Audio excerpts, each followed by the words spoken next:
বিয়ে বাড়ি, সরল সুন্দর সাজসজ্জায় মাখমাখোর সাথে এক স্বপ্নের মতো জায়গা, অতিরিক্ত আড়ম্বরপূর্ণ।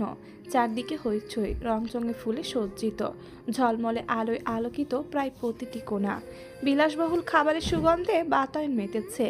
গ্রাউন্ড ফ্লোরে একটা বড় কর্নার বরাদ্দ তার জন্য।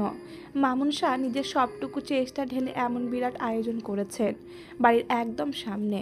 আয়োজনের সর্বাধিক দৃষ্টিনন্দন সৌন্দর্যের এক অনন্য সমাহার হলো বাড়ির হাতিকাই গেট, যেখানে মাত্রই এসে চারখানা বড় গাড়ি ভিড়েছে। অমনি হিড়িক পড়ল আশেপাশে, বর এসেছে, বর এসেছে। উদ্ধলিত স্লোগান দিক বিদিক মারিয়ে পুষ্পিতার কান ছুঁয়ে দেয়। বউ সাজে রূপসীর বুকখানা ধক করে ওঠে, নড়ে চড়ে বসে একটু। মুখায়বের আইঢাই ছাপ দেখে ফিক করে হেসে ফেলল নোহা। ভুরু উঁচিয়ে টেনে টেনে বলল, কি কেমন ফিল হচ্ছে? বুক ধকধক করছে? ঘাম হচ্ছে? লজ্জা লাগছে? ঘরে আরও বেশ কজন ছিলেন। নোহা রসিকতায় হাসলেন তারাও। পুষ্পিতা লজ্জা পেল, ঠোঁট টিপে ছোট কণ্ঠে বলল, ওনাকে কেমন লাগছে কে জানে। নোহা জবাব দিল না। ফটাফট পুষ্পিতার কিছু ছবি তুলে নাহিদকে সেন্ড করলো হোয়াটসঅ্যাপে। নিচে লিখলো, আমি নিজে না সাজলেও কত সুন্দর সাজাতে পারি দেখেছ? পুষ্পিতাকে একদম রানীর মতো লাগছে না? পরের মেসেজটায় লিখলো, এইসব ছবি কিন্তু তীব্র ভাইয়াকে দেখাবে না, বিয়ের আগে নো দেখা দেখি, মনে থাকে যেন। নাহিদ তখন অফলাইনে, মেসেজ সিন হয়নি। নোহা নিজের মতো গড় করে লিখে আবার ফোনটা জায়গায় রেখে দিল। প্রবেশদ্বারের সামনে একটা মোটামুটি জটলা বেঁধেছে। সবার সামনে জিপ থেকে পুলিশের লোক নামলেন। পরের ফুল দিয়ে সাজানো গাড়িটার আশপাশ থেকে ভিড় কমাতে হাঁক ছুড়লেন কয়েকবার। জায়গা পাতলা হলে নাগড়া জুতো সমেত মাটিতে পা রাখল তীব্র। ধবধবে সাদা শেরওয়ানির কারুকাজ হীরের ন্যায় জল করছে আলোতে। পাগড়ির উঁচু অংশে বসেছে লম্বালম্বি চাঁদের দাগ। রাহাত ছুটে গিয়ে তার হাত আঁকড়ে ধরল। খোরশেদ পুষ্পিতার মামা মামুন শাহ বেশ কজন পুরুষ বরপক্ষকে সাদরে নিয়ে গেলেন ভেতরে। জামশেদ পা মেলাতে মেলাতে অদূরে দেখলেন কিছু পল। মিডিয়াকে কোনোভাবে এখানে ঢুকতে দেওয়া হচ্ছে না। চারদিকে কড়া নিরাপত্তার ব্যবস্থা করেছেন তিনি। ভদ্রলোকের চোখ মুখ খেয়াল করল হাফিজ। আকবরই বলল, আপনি চিন্তা করবেন না স্যার, আমি সব ব্যবস্থা করে রেখেছি। তুষ্ট হাসলেন তিনি। হাফিজকে কেন যে আগে অ্যাসিস্ট্যান্ট হিসেবে পেলেন না?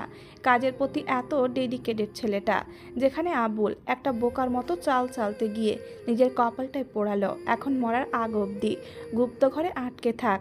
এত গিজগিজে মানুষ দেখে একটু অস্বস্তি হচ্ছে তীব্রর। সবাই কেমন ড্যাব ড্যাব করে দেখছে, কি অদ্ভুত। এরা কি আগে কাউকে বিয়ে করতে দেখেনি? বাড়িতে হলেও আয়োজন সেন্টারের থেকে কম কিছু নয়।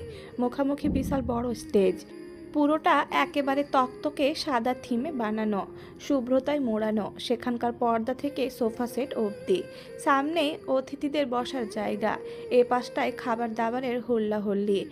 নতুন জামা কাপড়ে মোড়া নিমন্ত্রিতরা অনুষ্ঠানের চাকচিক্য আরও বহুগুণ বাড়িয়েছে। তীব্র লম্বা লম্বা পা ফেলে স্টেজে এসে বসল। দুপাশে চারজন ছায়াসঙ্গী তার। নাহিদ কিন্তু আজ কোন পক্ষ নয়, একেবারে বরযাত্রীর মতো দাপট নিয়ে বন্ধুর সাথে সাথে এসেছে সে। রাহাত তো পণ করেছে দুলাভাইয়ের হাত ছাড়বেই না। ওকে পাশে নিয়ে সোফায় বসলো তীব্র। ফর্সা ছেলেটা মুহূর্তে মিশে গেল শ্বেত রঙের সাথে। রাহাত জিজ্ঞেস করলো, ভাইয়া জুস নিয়ে আসবো? যাও। পাঞ্জাবি পরা ছেলেটা ছুটলো অমনি। তীব্র দুহাতে তালু ঘষতে ঘষতে দেখলো চারিপাশ। নিচতলার কোনো এক ঘরেই রয়েছে পুষ্পিতা। সিঁড়ি বেয়ে ওঠানামার ধকল না দিতে এই সিদ্ধান্ত। মেয়েটাকে খুঁজতে গিয়েও তীব্রর বুকের সরব গতি বেড়ে গেল ফের। প্রকাণ্ড হলো এই ঢিপঢিপে রেশ, অনুভূতির তরঙ্গ ছাসের কি মাত্রাধিক আলোড়ন এসব। কিছু সময় পর স্টেজে সালমা বেগম এলেন, সাথে খোরশেদও আছেন। তবে তাদের ছাপিয়েও তীব্র চোখ পড়ল ওপাশের এক বৃদ্ধায়। মিথিলার দাদি লাঠি হাতে দাঁড়িয়ে, আগের থেকে বুড়িয়ে যাওয়ায় একা একা চলাফেরা মুশকিল। সালমা মুচকি হেসে ওর মাথায় হাত বোলালেন। এই ছোঁয়ায় কোনো সংকোচ, কোনো দ্বিধা নেই আজ। হাসি হাসি মুখ করে বললেন, তোমার মতো বড় মনের মানুষ আমি খুব কম দেখেছি তীব্র। দোয়া করি আল্লাহ তোমাকে ভীষণ সুখে রাখুক। সে ফটাফট বলল, সুখটা যেন আপনার মেয়ের সাথেই হয়। উত্তর শুনে বুক ভরে গেল পোড়ার। চোখ দুটো ছলছল করলো আনন্দের তোড়ে। পরপর আংটির বাক্স নিয়ে বললেন, নিন আম্মা, পরিয়ে দিন। আমিনার ভীত সন্ত্রস্ত চোখ নড়ে চড়ে ওঠে। আমি আমি কেন? তোমরাই পড়াও। খোরশেদ বললেন, আহ তুমি গুরুজন, তুমি পড়াও না। আমিনার ভালো লাগছে না। তীব্র আজকে চুপটি করে ভদ্র বর সেজে রইলেও সেই দিনের কথা তার স্পষ্ট মনে আছে। কেমন ধমেকে বলেছিল, এই বুড়ি চুপ। বৃদ্ধা দোনামোনা করে আংটি ধরলেন। তীব্র নিজেই হাত বাড়ায়। স্বর্ণের আংটিটা নিমিষে গলে যায় তার লম্বা খসখসে অনামিকাতে। খোরশেদ বললেন, তা আমাদের ওপর আর কোনো রাগ নেই তো তোমার? তীব্র হেসে ফেলল, দুপাশে মাথা নাড়লেও। চাউনিতে দুষ্টুমি, কয়েক বছর আগের কথা। খোরশেদকে পেটাতে ও কিছু লোক ভাড়া করেছিল, বলেছিল বাকি সব রেখে ডান হাত ভাঙতে। কাটায় কাটায় হুকুম তামিল করেছিল ওরা। 6 মাসেরও বেশি সময় লেগেছে খোরশেদের হাত ভালো হতে। সৌভাগ্য যে লোকটা ওসব জানে না, জানলে আজ হেসে হেসে এভাবে প্রশ্ন করতে পারত।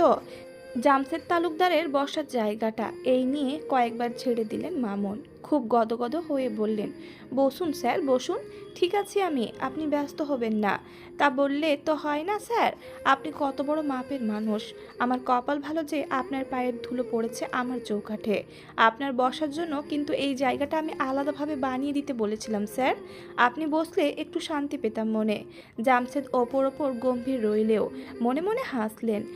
এক চোর দম ফেলে বসলেন চেয়ারে। হাফিজ পেছনেই দাঁড়িয়ে। বেচারার এক দণ্ড শান্তি নেই। একের পর এক কল আসছে ফোনে। রিংটনের শব্দে জামশেদের মাথা ধরে গেল। বিরক্ত হয়ে বললেন, আহা সাইলেন্ট করতে পারছো না? এমনিতে চারপাশে এত আওয়াজ, তার মধ্যে আবার তোমার ফোন। ছেলেটা মুখ গোজ করে জানালো, কি করব স্যার বলুন। এক এক মিডিয়া থেকে এক একবার ফোন করছে। মনে হয় বিয়ের ব্যাপারটা লিক করেছে কেউ। করবেই তো, এরকম একটা সরব এলাকায় খোলামেলা বিয়ে হলে কি ঢেকে রাখা যায় কখনো? কিন্তু করারই বা কি আছে বলো? তীব্র বারণ করেছে, শোনেনি। আর ব্যাপারটা সত্যি, বৌমার কথা মিডিয়া জানলে একেবারে রঙ্গ তামাশা শুরু করে দেবে। এসবও চাই না, আমিও চাই না। ঘরের ব্যাপার ঘরে থাকুক, বৌমা কষ্ট পেতে পারে। সেই জন্যই তো নিজেদের আত্মীয় ছাড়া বাড়তি কাউকে ডাকিনি। সে আমি বুঝেছি স্যার, কিন্তু এখন এদের কি বলবো? কিছু বলতে হবে না, ফোনটা সুইচ অফ করে যাও। তোমার ম্যাডামকে ডেকে আনো। জি। মাথা নুয়ে চলে গেল হাফিজ। জামশেদ একটু হাত ছড়িয়ে আরাম করে বসলেন। কাঁধে দুপাশে দুজন দেহরক্ষী কঠিন মুখে দাঁড়িয়ে। এর মধ্যেই শরবত পাঠালেন খোরশেদ। গ্লাস হাতে দিয়ে সার্ভ বয় ফিরে গেল আবার। চুমুক দিতে দিতে স্টেজে বসা ছেলের পানে দেখলেন জামশেদ। আজ সকালে তীব্র শেভ করেছে। এতদিন বটগাছের ঝুড়ির মতো লম্বা লম্বা চুল দাড়িগুলো এখন ছোট ছোট, টিপটপ সাজানো। তার ওপর প্রথম বরের বেশ ছেলের। কি চমৎকার লাগছে না? ভদ্রলোক তৃপ্ত চোখে হাসলেন ওকে দেখে। আজকে মন্ত্রণালয়ে একটা বড় কাজ ছিল তার, সেটা বাতিল করে বিয়ের ডেট ফিক্সড করেছেন। তীব্র খুব জোরাজোরি করছিল এই দিনে বিয়ের ডেট ফেলতে। কেন কে জানে, কত যে তাড়াহুড়ো হলো তাতে। ভাবনার মাঝে আবার ফিরে এলেন মামুন। দুহাত জড়ো করে বললেন, কোনো অসুবিধে হচ্ছে না তো স্যার? সব ঠিকঠাক আছে তো? আমি কি আপনাদের মনের মতো আয়োজন করতে পেরেছি? জামশেদ হেসে বললেন, জি, অনেক বেশিই করেছেন। এতটাও দরকার ছিল না, তবে খরচা যা হচ্ছে মনে করে সব কিছুর একটা লিস্ট দেবেন আমাকে। মামুন জিভ কেটে বললেন, ছি ছি, কী যে বলেন না স্যার। আমি তো যা করেছি মন থেকেই করেছি। স্বেচ্ছায় বিয়ের সব দায়িত্ব নিয়েছি। বিট্টু ভাইয়ের জন্য কিছু করতে পেরেও ভীষণ ভালো লাগছে। আপনি যতটুকু করেছেন যথেষ্ট, বাকিটা আমাকে করতে দিন। আমার একমাত্র ছেলের বিয়ে, কিছু দায়িত্ব তো আমারও আছে। মামুন কিছু বলার সুযোগ পেলেন না। ওদিক থেকে কেউ একটা ডাকায় বিদায় নিলেন ব্যস্ত। লুৎফা হাজির হলেন কিছু সময় পর। ডাকছিলেন? ফিরে চাইলেন ভদ্রলোক। হ্যাঁ, কোথায় ছিলে? বৌমার সাথে দেখা করতে গিয়েছিলাম। কি যে সুন্দর লাগছে জানেন, পুরো ঘর জ্বলছে রূপে। বলতেই হয়, আমাদের ছেলের কিন্তু পছন্দ আছে। সে তো আছেই, এতটুকু মেয়ে, অথচ সেদিন বিয়ের সময় কত দামি একটা কথা বলেছিল শোনোনি? আমি তো কিছুক্ষণ অবাক হয়ে চেয়েছিলাম। দাঁড়িয়ে আছো কেন, বসো। লুৎফা বসলেন। প্রশংসার ঝুড়ি মেলে বললেন, মেয়ের খালা খালুও অমায়িক মানুষ, এত মার্জিত ব্যবহার, সব মিলিয়ে ভালোই হয়েছে। জামশেদ শোধালেন, তোমার খারাপ লাগেনি? খারাপ কেন? এই যে মেয়ের একটা পা পথিমধ্যেই থামালেন তিনি। মেয়েটার জন্য লেগেছে। তবে যদি জানতে চান একমাত্র ছেলের বউ করতে খারাপ লাগছে কিনা, তাহলে বলবো না, একটুও না। আমার কাছে আমার ছেলের ভালো থাকা সবার আগে। ওর কদিন আগের অবস্থা আপনার মনে নেই? কিন্তু আজকে ওকে দেখেছেন, মুখের হাসিটা দেখেছেন? যে কোনো মায়ের কাছে সন্তানের চেয়ে দামি কিচ্ছু নেই। ওরা ওরা ভালো থাকলে আমার খারাপ লাগবেই বা কেন বলুন তো? তাছাড়া মেয়েটা মাশাল্লাহ এত মিষ্টি, এত বিনয়ী, গলার স্বর তো শোনাই যায় না কাছে না গেলে। বৌমা আমার একেবারে মনের মতো। পরপরই স্বামীর দিকে ফিরলেন, সতর্ক গলায় শোধালেন, আমার থেকে শুনতে চাইলেন যে আপনার বুঝি এই নিয়ে খারাপ লেগেছিল? ভদ্রলোক ফস করে শ্বাস ফেলে সোজা হয়ে বসলেন।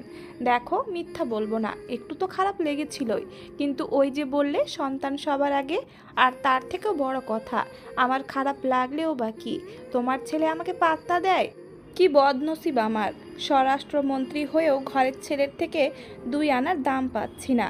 লুৎফার হাসি পেল, হাসলো ওর ঠোঁট টিপে। তিনি বললেন, ও হ্যাঁ, ভালো কথা, শুনলাম তোমার ছেলে ব্যাংক থেকে লোন তুলেছে। হ্যাঁ, কালই বলল আমাকে। আসলে মামুন লোকটা তো আমাদের নিজের কেউ নন, এত বড় আয়োজন করছেন, একটু কেমন লাগছে না? ও চাইছে বিয়ের ব্যাপার স্যাপার মিটে গেলে একেবারে কড়ায় গণ্ডায় সব হিসেব শোধ করে দেবে। কত বছর লাগিয়ে দেবে শুনি? মাত্র কাজে জয়েন করলো, যদিও গাজীপুরের থেকে ঢাকার ভার্সিটিতে বেতন ভালো, কিন্তু তাও তার উপর আবার একটা ফ্ল্যাটের টাকা পাই আমি। সেটা নিয়ে তো আমাকে দিনে 10 বার রিমাইন্ডার দিচ্ছে, উঠতে বসতে বলছে আপনি চিন্তা করবেন না, আপনার ফ্ল্যাটের টাকা আমি শোধ করে দেব। যেন ওর টাকা না পেলে আমার কপালে ভাত জুটবে না। মানে আমার জন্য জন্মালো আর আমাকেই আত্মসম্মান দেখাচ্ছে, অথচ সারা জীবন জেলো পিটিয়ে জোর জবস্তি চাঁদা তুলে গুন্ডামি করে বেড়ালো। তার বেলা এসব সম্মান কোথায় ছিল? এভাবে বলবেন না, ছেলেটা কি আর আগের মতো আছে বলুন তো? কত বদলে গেছে এখন। খারাপ অতীত নিয়ে কাউকে খোঁচা দিতে নেই, আল্লাহ নারাজ হন। জামশেদ চোখ সরিয়ে আর একবার তীব্রকে দেখলেন, পরপরই কণ্ঠ নামিয়ে বললেন, শোনো, আমার একটা পরিকল্পনা আছে। ভাবছি ব্যাংকের টাকাটা আমি চুপি চুপি শোধ করে দেব। তীব্র মাসে মাসে যা পাঠাবে ওখানে, সেটা বরং ওর নামে জমা হয়ে থাকলো। পরে কোনো একটা অফারের ছুতো দেখিয়ে ওকে ফেরত দেওয়াবো না হয়। সেদিন তো বলল পুষ্পিতাকে বিদেশে নিয়ে চিকিৎসা করাবে, সে তো অনেক টাকার ব্যাপার, এই টাকা তখন কাজে লাগবে। আমার থেকে যখন নেবেই না, তাহলে এইভাবেই সাহায্য করি। তুমি কিন্তু আবার গিয়ে বলে দিও না। লুৎফা চুপ করে রইলেন, চোখে এক প্রস্ত জলের মাঝে, ঠোঁট দুটো চকচক করছে হাসিতে। লোকটা এখন ছেলের জন্য কত ভাবেন, কত চিন্তা তার। জামশেদ অত শত বুঝলেন না, নিজের মতো বললেন, এই যে বোরখা পরে আছো, গরম লাগছে না? অভ্যাস হয়ে গেছে, কত বছর ধরেই তো পড়ি, তাও এসিটা বাড়াতে বলি। করলেনও তাই। কাউকে একটা হাঁক ছুড়লেন তাপমাত্রা নামাতে, তারপর বললেন, খাওয়া দাওয়ার সময় কোথাও যেও না, ছেলে মেয়ে দুইজনকে নিয়ে সবাই একসাথে বসবো। লুৎফা নিরুত্তর, একই রকম চেয়ে রইলেন তখনও। জামশেদ অপ্রস্তুত হয়ে বললেন, ইদানিং এমন হাঁ করে তাকাও কেন, হয়েছেটা কি? মনের কথায় বলে ফেললেন তিনি, তাকাবো না? বদলে যাওয়া মানুষটাকে দেখেই তো এত অবাক হচ্ছি। ভাগ্যিস পুষ্পিতা আপনার ছেলের জীবনে এসেছিল, না হলে শেষ বয়সে এসেও আপনাকে এভাবে কখনো পেতাম আমি? জামশেদ কপাল কুঁচকেও হেসে ফেললেন, স্ত্রীর হাতটা ধরে বললেন, বদল নয় লুৎফা, সত্যিটা হলো তীব্র তো বিয়ের পর ওর বউ নিয়ে থাকবে, তাই আমি ভাবলাম আমিও বরং এখন থেকে আমার বউ নিয়ে থাকি। আর শেষ বয়স বলে কিছু হয় না, তোমার শুরুটা আমি আনন্দের করতে পারিনি, কিন্তু বাকি জীবনটা তো করতেই পারি, তাই না? পুষ্পিতাকে পার্লার থেকে সাজানো হয়নি, সালমা বেগম ওসব একদম পছন্দ করেন না। তার মেয়ের রূপ এমনি পড়ন্ত বিকেলের মতো সুন্দর, ওসব রংচঙের কি দরকার? তবে ভারী বেনারসি পরাতে বেশ শ্রম দিয়েছেন ডলি বেগম। এক সময় তিনিও নিজের পার্লার সামলাতেন, মামুনের সাথে বিয়ের পর আর করা হয়নি, তবে হাতটা টুকিটাকি পাকা এখনও।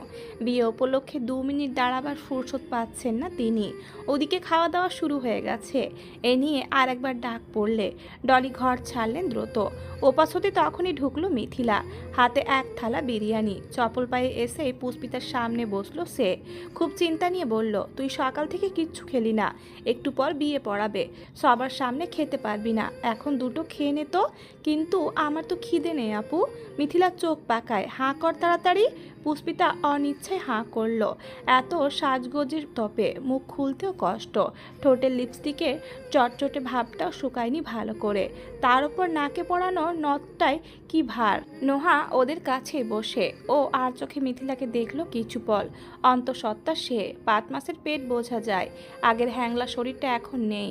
গালগুলো বেশ ফুলেছে, কি সুন্দর করে পড়েছে শাড়িটা, আঁচলখানা আবার গিন্নিদের মতো কোমর ঘুরিয়ে পেঁচানো। ও মুচকি হাসলো। সবার জীবনের মোড়কে আশ্চর্য রকম ঘুরে গেছে, কেউ কারোর জন্য কোথাও পিছিয়ে নেই। মিথিলা আচমকা তাকালো ওর দিকে, এমন চেয়ে থাকতে দেখে বলল, খাবে নোহা? তুমিও তো মনে হয় তেমন কিছু খাওনি। প্রচণ্ড অবাক হলো নোহা। সেই নাহিদের সাথে ঝামেলার পর মিথিলার সাথে ওর আজকে এমন মুখোমুখি দেখা। মাঝে হাসপাতালেও দেখা হয়েছিল, কিন্তু তখন পুষ্পিতার চিন্তায় কোনো দিকে খেয়াল ছিল না। মেয়েটা উত্তর দিতে থতমত খেলো, নার্ভাসনেসে হাসলো একটু। না মানে আপু? আরে কিসের আপু, নাও নাও, হাঁ করো। নোহা হাসলো, পেটে খিদে নেই কিন্তু ভীষণ ভালো লাগায় হাঁ করলো তাও। খেতে খেতে বলল, দুলাভাইয়ের সাথে আমাদের আলাপ করাবে না? এলোই একটু আগে, এত ব্যস্ত না, এসে বাবার সাথে ছোটাছুটিতে নেমেছে, একটু ফ্রি হোক নিশ্চয় আলাপ করাবো। শুনলাম তোমাদের লাভ ম্যারেজ। আগে কে প্রপোজ করেছিল? মিথিলার ভাতে মাখা হাতটা থামলো, চাইলো চোখ তুলে। মৃদু হেসে বলল, ও করেছিল, তবে প্রেমের প্রস্তাব নয়, সরাসরি বিয়ের প্রস্তাব দিয়েছিল আমাকে। আমাদের কম্পিউটার ক্লাসে আলাপ। এত ভালো না মানুষটা, বড্ড সরল জানো। একটা সত্যি কথা বলবো নোহা, ওর সরলতা দেখে হয়তো প্রস্তাবে আমি রাজি হয়েছিলাম। ওর হাবভাবে কারোর সাথে ভীষণ মিল পেয়েছিলাম তো তাই। তুমি নিশ্চয় বুঝতে পেরেছ আমি কার কথা বলছি। নোহা একা নয়, পুষ্পিতা নিজেও বুঝেছে, কিন্তু মেয়েটা বরাবরের মতো আজকেও এ নিয়ে টু শব্দ করলো না। নোহা বলল, আসলে সরল মানুষগুলো এমনই হয় আপু, ভালোবাসার জাল ফেলে খুব চমৎকার দক্ষতায় পেঁচিয়ে নেয় এরা। এই যে আমি, আপনি সবাই কেমন চোখের পলকে ফেঁসে গেলাম। তবে আমাদের থেকেও বড় উদাহরণ হলো তীব্র ভাইয়া। পুষ্পিতাকে ভালোবেসে কিভাবে বাড্ডার মাস্তান থেকে লেকচারার বনে গিয়েছিল, মনে নেই? মিথিলা বলল, আর বলো না, আমি ওনাকে যা ভয় পেতাম, ভয় কিন্তু এখনো কাটেনি। শ্বশুরবাড়ির সবার সঙ্গে মা তার নতুন জামাইয়ের গল্প করেছে, এরপর থেকে সবাই এত পাকড়াও করছে আমাকে ওনার সাথে আলাপ করাতে। আমি তো ভয়েও ধারে কাছে যাচ্ছি না। আবার সেদিন বান্দারবান থেকে পুষ্পিতাকে ওভাবে তুলে এনে বিয়ে করে ফেলায় ফারজানা আন্টি, শাহেদ ভাই, সবাই একটুর জন্য বিস্ময়ে অজ্ঞান হয়ে যায়নি। সত্যি রে পুষ্পিতা, 4 আঙুল কপালে তোর 8 আঙুলই সৌভাগ্য। পুষ্পিতা মুচকি হেসে বলল, সেই জন্যই তো তোমার কাছে আমার অনেক ঋণ আপু। ও কপাল গোছালো, বুঝতে না পেরে বলল, আমার কাছে কেন? বারে, ওই দিন যদি তুমি আমাকে বাড়ির পেছনে না পাঠাতে, ওনাকে আমি পেতাম কখনো? মিথিলা শব্দ করে হেসে উঠল। নোহাও হাসলো তাল মিলিয়ে, কিন্তু পুষ্পিতার কাছে এটা সূর্যের মতো সত্যি কথা, যা কোনোদিন মিথ্যে হবারই নয়। সত্যিই তো, যদিও মিথিলার বিয়ের দিন বাড়ির পেছনে গিয়ে না দাঁড়াতো, যদি ভুল করে মিরাজরা ওকে তুলে নিয়ে না যেত, এই মানুষটাকে ও পেত কি করে? নিঃস্বরিক্ত পুষ্পিতা ইহজীবনে এমন পূর্ণ হতে পারত কখনো? স্টেজ জুড়ে নিরুত্তর আড্ডা চলছে। নাহিদ, আরমান, মিরাজ, মুশফিক প্রত্যেকে দুষ্টমিতে মেতে। হঠাৎ নাহিদ খেয়াল করলো তীব্র মোড়াচ্ছে। এক পল স্থির নেই চোখ দুটো, স্বস্তিতে যেন শ্বাসও ফেলতে পারছে না। বিষয়টা হয়তো বুঝলো সে, বিয়ে করার অভিজ্ঞতা আছে কিনা। ওই পাশ থেকে উঠে এসে বসলো কাছে, প্রস্তাব ছুড়ল ফিস ফিস করে, পুষ্পিতাকে দেখবি? তীব্র সতর্ক চোখে চাইলো, কিভাবে? নাহিদ দ্রুত হাতে ফোন বের করলো, হোয়াটসঅ্যাপ খুলতে দেখা মিলল পুষ্পিতার, লাল টুকটুকে বেনারসিতে জলজান্ত পুতুল সেজেছে সে। ও বলল, নোহা তোকে দেখাতে মানা করেছিল, তাও দেখালাম, বন্ধু বলে এইটুকু মায়া করছি নে। তীব্র নিল না, নাহিদের হাতে থাকা অবস্থায় একবার দেখলো কোনো রকম, তারপর ঠেলে দিয়ে বলল, সরা, দেখবো না। নাহিদ যেন আকাশ থেকে পড়ল, এই প্রতিক্রিয়া আশা করেনি সে। তীব্র পুষ্পিতা অন্তপ্রাণ পাগল এক কথায়। ও তো ভেবেছিল দেখা মাত্রই ড্যাব ড্যাব করে থাকবে, কত সুন্দর লাগছে পুষ্পিতাকে, তাহলে এমন করলো কেন? আচমকা তীব্র উঠে দাঁড়ালো। নাহিদ শোধায়, কই যাস? মাথা থেকে বাগড়িটা খুলে ওর হাতে ধরিয়ে দিল সে, বলল ব্যস্ত গলায়, আসছি। ঘরের ভেতর হতে এক ঝাঁক তরুণীর খিলখিলে হাসির শব্দ ভেসে আসছে, কত কথা, কত গল্প তাদের। তখনই খোলা দরজার কাঠে আঙুলের উল্টো পাশ তুলে টোকা দিল কেউ একজন। হাসি থামলো, একযোগে ফিরে চাইলো সবাই। তীব্রকে দেখে পুষ্পিতার কলিজা ছলাৎ করে উঠল। বুকের একটা সুনিশ্চিত কম্পন হারালো সুদূরে। ভেতরটায় সুর জাগানো অনুভূতি ঠেসে তৎপর চোখ সরালো সে। তীব্রকে এখানে কেউ আশা করেনি। নোহা অবাক হয়ে বলল, ভাইয়া আপনি কিছু বলবেন? তীব্র চোখ পুষ্পিতার দিকে, ঠোঁটে এক ফোঁটাও হাসি নেই। ভীষণ থমথমে গলায় জানালো, পুষ্পিতার সাথে আমার কিছু কথা আছে। তীব্র সিরিয়াস কিছু না হলে নাম ধরে ডাকে না। পুষ্পিতা তড়িৎ ফিরল, ঘাবড়ে গেল। নোহার দশাও তাই। আজকের মতো আনন্দঘন দিনের সঙ্গে তীব্রর মুখের কোনো মিল নেই। একপল বন্ধু আর মিথিলার সাথে মুখ চাওয়াচে করে বলল, কিছু কি হয়েছে? তীব্রর উত্তর তৈরি, অনেক কিছু হয়েছে, যেটা আমি শুধু ওকেই বলতে চাচ্ছি। তোমরা বাইরে যাও, কিন্তু এত কথার তো দরকার নেই। যাও। তীব্র তপ্ত চোখ মুখ দেখে ভয় পেল মেয়েটা। দুরু বুক নিয়ে পুষ্পিতাকে দেখলো আবার। কি হলো কে জানে, এত কসরতের পর দুজন এক হয়েছে, ফের ঝামেলা হয়নি তো? নোহা আর কথা বাড়ালো না, বাড়িয়ে লাভও নেই। তীব্র জবাব দেবে না নিশ্চিত। ভেতরে যে কজন ছিল সবাইকে নিয়ে বের হলো চুপচাপ। পুষ্পিতার অবস্থা শোচনীয়, মুখটা ফ্যাকাশে। শঙ্কায় হাবুডুবু খেয়ে বলল, কি হয়েছে? আমি কি কিছু করেছি? আপনি কি আমার উপর রেগে আছেন? তীব্র কোনো জবাবও দিল না। দরজার ছিটকিনি টানলো ব্যস্ত হাতে।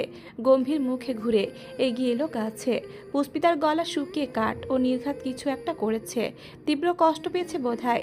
গতকাল ঘুমের মধ্যে মানুষটা কল করেছিল, ও ধরতে পারেনি। সে নিয়েই কি? নাকি সকালে বলেছিল সেজেগুজে সবার আগে ওকে ছবি পাঠাতে? ওর তো ফোন হাতের কাছে নেই বলে পাঠাতে পারেনি। কি নিয়ে রাগ করলো মানুষটা? মেয়েটা আতঙ্কে জবু থবু যখন। তীব্র ঠিক সামনে এসে বসলো। ঘন ঘন ঢোক গিলতে থাকা পুতুল বইয়ের দিকে বাক্য ছুড়ল আচমকা, একটা চুমু খাই তোমাকে? পুষ্পিতা ভ্যাবাচাকা খেলো। তীর করা ঠোঁট যুগল হাঁ হলো দুই প্রান্তে এসে। হতভম্ব আওড়ালো, এই! তীব্রর কণ্ঠ ছটফটে, প্লিজ? আপনি এই জন্য এসেছেন? তাহলে অমন তার সংকোচহীন উত্তর, এসব তো ওদের তাড়াতাড়ি বের করতে করেছি। দুটো দিন এই বিয়ের চক্করে তোমার ধারে কাছে আমাকে ঠিকঠাক আসতে দেয়নি, কিন্তু ছবি দেখে মাথা খারাপ হয়ে গেছে। একটা চুমু খাবো, অল্প একটু। আজকেরটাতে ঠোঁট কাটবে না, প্রমিস। পুষ্পিতার বিস্ময় তখনও কাটেনি। আপনি কি পাগল? আর কিছুক্ষণ পরেই তো বিয়ে। এত কথা বলো না ভীতু মেয়ে, যত কথা বলবে অত দেরি। পুষ্পিতা কিছু বলতেই পারল না।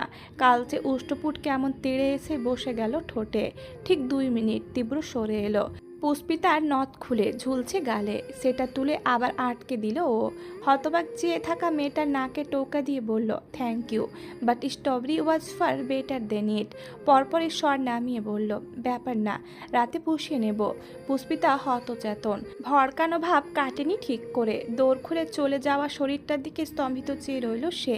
তুরন্ত হুড়মুড়িয়ে ঘরে এলো নোহা, সাথে মিথিলাও আছে। অস্থির চিত্তে বলল, কি হয়েছে রে ভাইয়া, কি বললেন? পুষ্পিতা মাথা নোয়ালো, লজ্জায় বানে। রুদ্ধস্বর শুধু এপাশ ওপাশ ঘাড় নেড়ে বোঝালো, কিছু না। কিছু না? তাহলে এলেন কেন? পুষ্পিতা বসে বসে হাঁসফাঁস করলো নীরবে। উত্তর তার কাছে নেই। বেশি বেগ পোহাতে হয়নি। তাকে নিস্তার দিতে আয়েশা চৌকাঠে এলেন। ঘোষণা করলেন তাড়াহুড়ো করে, কাজী সাহেব আসছেন। পুষ্পিতা অশান্ত মন জোর করে শান্ত করতে চাইল। এখনো হাত পা কাঁপছে। কত বছর পর তীব্রর এত প্রগাঢ় স্পর্শ পেল আজ। এই কাঁপুনি সামলাতে গিয়ে না শেষ হয়ে যায় ও। সেই একই কাজই ঢুকলেন ঘরে। আজ চেহারায় ভয় নেই। হেলে দুলে বুক চিতিয়ে এসে দাঁড়ালেন ভদ্রলোক। হাসি হাসি মুখ করে বললেন, আজও কি কাবিন সব থেকে কম নেবে, নাকি আজকেও বরের নাম লিখে দিব? সবাই হেসে ফেলল। সালমা বললেন, যেখানে আত্মার বন্ধন এত গাঢ়, যে সম্পর্কে স্বয়ং সৃষ্টিকর্তার রহমত আছে, সেখানে কাবিন একটা হলেই হলো। আপনি কমই লিখুন, এ নিয়ে আমাদের কোনো চাওয়া নেই। বেশ বেশ, দ্বিতীয়বার বিয়ে পড়ানো শুরু হলো। আজকের বিয়ে শুধুই আনুষ্ঠানিকতা, সমাজকে জানানো আর মেয়ের অভিভাবক থাকার হেতুতে। হৃদয় দিয়ে যারা বহু আগেই কাছাকাছি, তাদের নতুন করে আবার কাছে আনার কি আছে?